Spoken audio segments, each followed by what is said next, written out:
Good tidings YouTube, I'm Tyrant here and welcome to the first part of my Earning Your Wings series. In this series we're looking at my progress on becoming a better pilot, and I'll also be sharing with tips on there that I learned along the way to help speed up the learning curve for others and give them new players a much needed helping hand. So without any further delay, let's begin. The biggest tip I could give any new player at this point is to play the flight tutorial. I know this sounds obvious, but I really can't stress this enough. We do really need to play that flight tutorial and then play it again until you're happy with the controls and start to feel like you're making progress. You can also revisit individual parts of the tutorial if you feel like you need to work on a particular part instead of having to play through the entire thing each time. The tutorial itself is also fantastic. It puts you in the space boost of a new rookie put under the wing of a grizzled veteran, taking you out for a spin in a Gladius for some much needed practice. The tutorial takes through all the basics to help you make a start, from basic flight controls, targeting, combat, and it really does help, believe me on there. My second tip today is when it comes to selecting a ship. This is that when you pick one, stick with it. This is because every ship in Star Citizen feels different to fly. This can only vary so slightly in some of them, but at opposite ends of the spectrum, some will feel agile and can dance around the space lane, others are heavyweight brawlers who have to be wrestled on target. So my tip here is to find one that suits your style, then stick with it. This is to start with at least. This is because this will allow you to get to grips with that ship a lot better rather than switching between all the time. For me personally, I have settled on the Hornet. Although this is hardly a ballerina, it's a heavyweight and it can take and give punishment with ease on there. And in its current state, compared with the others, it is very tanky, like I've just said. This is compared to some others out there. Say you have got the likes of the Gladiator, which can also take a good punch on there, which is another good viable ship to have a look at on there. So far I have been using the basic Hornet. This is through the rec system on there, and this is until I found out about the Sitcon code, giving us access to all the flyable ships until the 25th of October this month. If you haven't heard about this already, there is a link into my last video appearing on screen now, and essentially what this code does is it does give you access to all the flyable ships until the 25th of October on there. I'll leave a code in the description as well on there, and a link as well, just in case you want to have a look. My next tip is what I'd like to call economy of movement.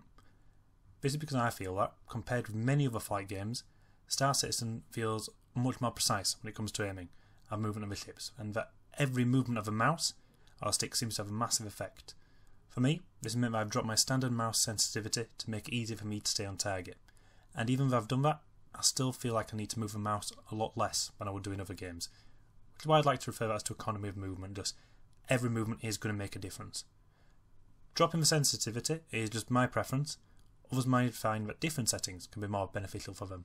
So my advice here is simply just to experiment and find out what works for you.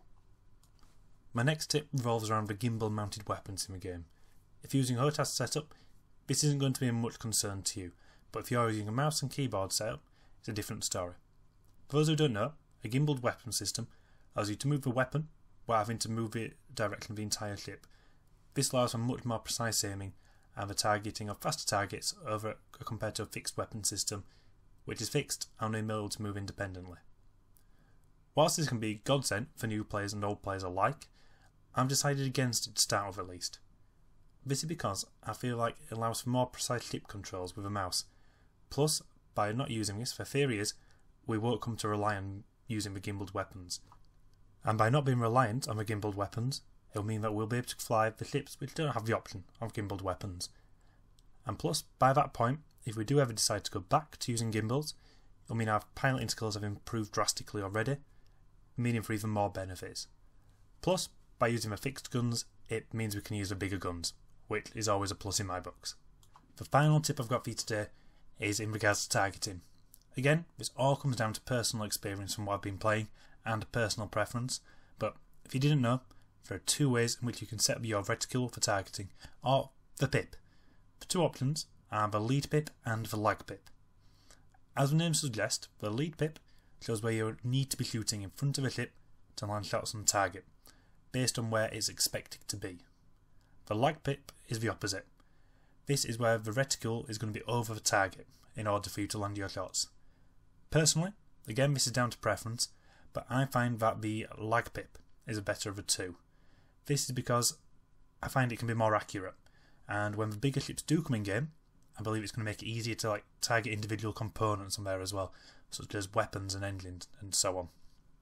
Also, with a lag pip, I think it aids my flying personally, because rather than aiming ahead of a ship, I'm actually looking at the target ship as well, so it helps me predict what it's going to do. But again, this is all personal preference on that bit, so for that one, all I can say again is experiment and see which one works best for you. But I do hope you've found these tips helpful, and if you have any suggestions on that, please feel free to add them to the comments. This has been Iron Tyrant. I hope you enjoy the rest of your day and fly safe out there.